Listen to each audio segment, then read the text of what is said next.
Now that I have your attention, we're going to be answering the age-old question. Are Miatas girl cars? So first things first, gonna get a haircut. So hairdresser car, we're already off to a bad start, but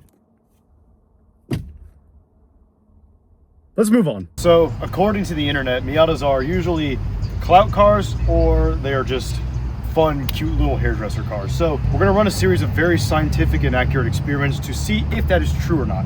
See, I'm a man of taste. As you see, I have two Miatas. People tell me I could have gotten a V8 or literally any other engine, and I just ignore those guys. Perfect example of something I could have got. But as someone who owns two Miatas, was this the plan? Let's find out. Now, a lot of people think these are girl cars. So as you can see, I am a male. So let's find out and see what happens.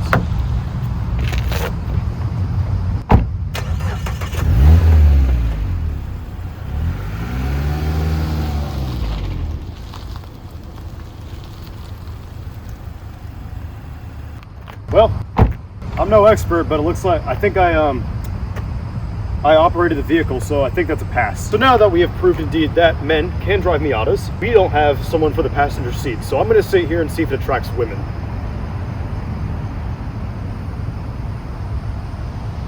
I think it's about to rain. So how's y'all's day going? I think the test is a fail. Okay, so it looks like that was a fail. We still got more tests, so we're not going to give up just yet. Now, I want to break away from that stereotype for a second and go back to the people who said I should have gotten a V8 or a V6 or an inline six or a diesel. So, our Miata is easy to park. So this is a very comprehensive test, right? So if I had gotten one of those boats, it would be very difficult to park because chances are I'd be in something like this or this. Sorry, evil Doug DeMuro, he's still my vocabulary. So we're going to conduct a very scientific test to see if this is an easily parkable vehicle. If I'm able to park this car, then this gets a pass, which is rare.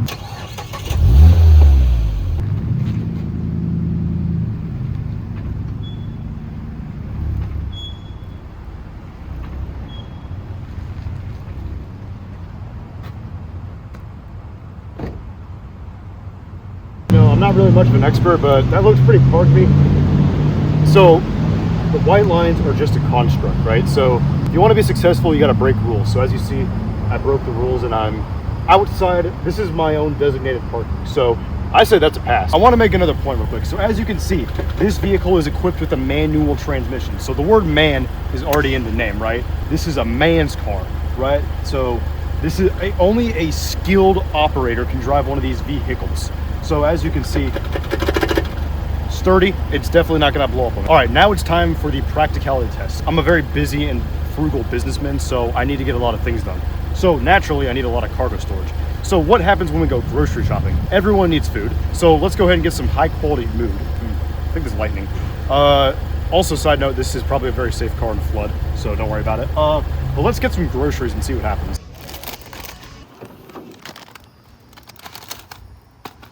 Well, I think that was a success. We got our very nutritious groceries in the back, so I think we're good. And now I'm underneath the hood of this car, so you can see, is this a man's engine? So as you can see, we have a whole mighty 2-liter. It's a 181 horsepower 2-liter.